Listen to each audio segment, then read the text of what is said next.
In the realm of boxing, few punches strike more fear into the hearts of opponents than the left hook. It's not just a blow, it's a statement, a weapon that fuses timing, precision, and technical brilliance into one thunderous motion.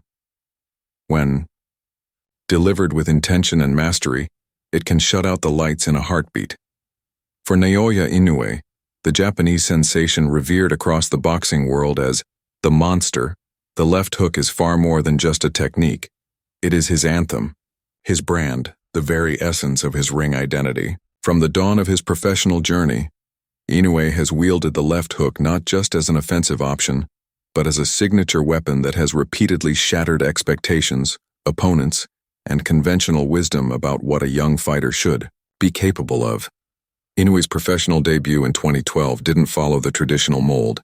Many prospects are eased into the sport, matched with journeymen and veterans far past their prime. But Inoue was different. Even then, the whispers of greatness surrounded him. In his first fight, he faced Crisono Mayao, the reigning national, flyweight champion of the Philippines. It was not a gentle entry into the professional world, but a deliberate test, designed to expose weaknesses and measure his mettle. Yet from the opening moments of that bout, Inoue made one thing abundantly clear. This was no ordinary debut. His composure was startling for a newcomer. He didn't flail, didn't overcommit, and certainly didn't chase after opportunities that weren't there. Every move had intent. Every punch was measured. As the rounds unfolded, Omayao found himself drowning under the weight of Inoue's pressure, particularly the searing left hooks to the body. With pinpoint placement and terrifying accuracy, Inoue landed shot after shot into Omayao's midsection, visibly breaking the veteran's spirit and rhythm. By the fourth round, the damage was irreversible. Inoue's left hook had announced itself to the world, and boxing fans had just witnessed the birth of a new force. In his second bout, Inoue faced Thailand's Thaichai Bunyanun, known in the ring as Bunman Tamakun, a national champion himself. This wasn't a step down. It was another stern examination. Tamakun was aggressive, relentless, and determined to overpower the young Japanese contender. But aggression alone does little against a technician with sniper-like precision.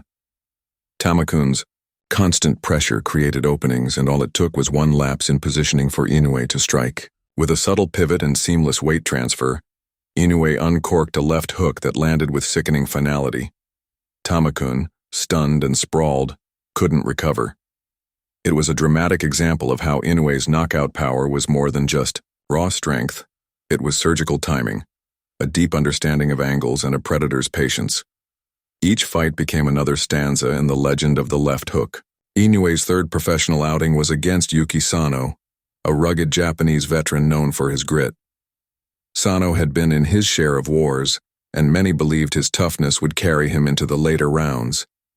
Early in the fight, Inoue once again showed his range, snapping jabs, crisp right hands, clever feints. But it was the left hook, thrown upstairs after a deceptive motion to the body, that truly staggered Sano. It rattled his balance, throwing off his defensive rhythm. Even more telling, Inoue suffered an injury to his right hand during one of the exchanges. From that moment, he fought with essentially one hand. But that one hand, that left hand, was more than enough. He adjusted his entire strategy around it, manipulating angles, creating openings, and continuing to dominate. He knocked Sano down again using only his left, and by the end, Sano was reduced to surviving, not fighting. It was a remarkable show of adaptability, mental toughness, and confidence in his own weapons. As 2014 rolled in, the buzz surrounding Inoue transformed into full-throated acclaim. No longer just a promising upstart, he was now viewed as a generational talent. His bout against Ryoichi Taguchi reinforced this belief. Taguchi was durable and technically sound, and Inoue approached him not with reckless abandon but with surgical precision. His right hand opened up the avenues, but once again it was the left hook, particularly to the body, that turned the tide. Inoue's left hook wasn't merely a punch thrown in exchanges. It was a statement of control, a governing force in the fight. He mixed it seamlessly with jabs and right hands, but the hook stood out for its placement and effectiveness. When the final assault came, Taguchi was overwhelmed. The referee stepped in, recognizing that the punishment was no longer necessary. Inoue wasn't just beating his opponents, he was mastering them, dictating every detail of the bout with the calculated savagery of a ring genius.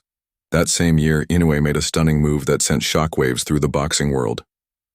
In just his 6th professional fight, he faced Omar Narvaez, an Argentine legend, 2-division world champion, and one of the most experienced fighters in the lower weight classes. Narvaez had over 40 wins and had only ever lost to Nonito Donaire. Many believed this leap was far too ambitious for a fighter with only 5 bouts under his belt. But Inoue dismissed the doubts with the same ease he dismissed opponents. From the opening bell, he dominated. Narvaez, who was known for his defensive savvy, simply couldn't keep up. Inoue's hands were too fast, his combinations too layered, and his left hook too devastating. Narvaez was dropped multiple times, the speed and placement of Inoue's left hook slicing through his guard and breaking down his resistance. Even after suffering another injury to his right hand, Inoue pressed on with the left. He eventually landed a liver shot so precise and brutal that Narvaez folded like a hinge, unable to rise.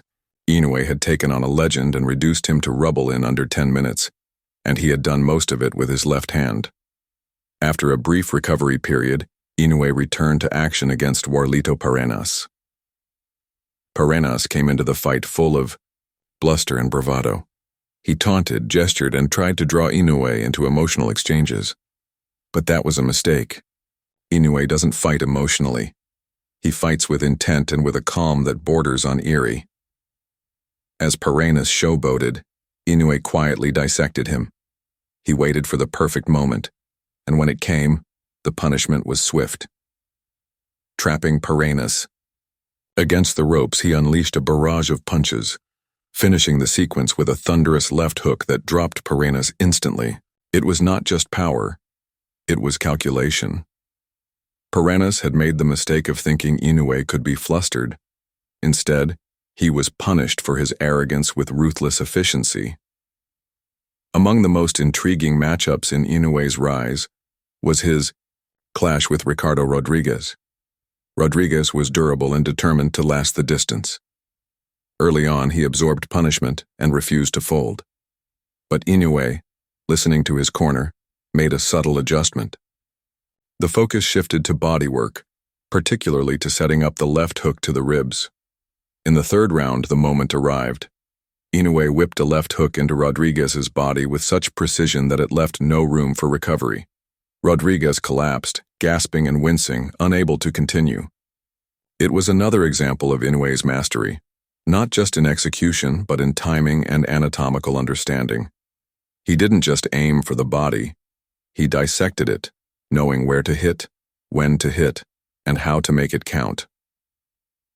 Fast forward to 2024, and Inoue stepped into the ring against TJ Doheny, a former world champion and one of the grittiest fighters in the division. Doheny was built to endure. He'd weathered storms, taken damage, and returned fire throughout his career. But Inoue is no ordinary storm. From the opening bell, he laid siege to Doheny's body, peppering him with relentless hooks, many of them landing just under the rib cage. These weren't wild shots, they were carefully placed, digging, draining punches that slowly stripped away Doheny's strength.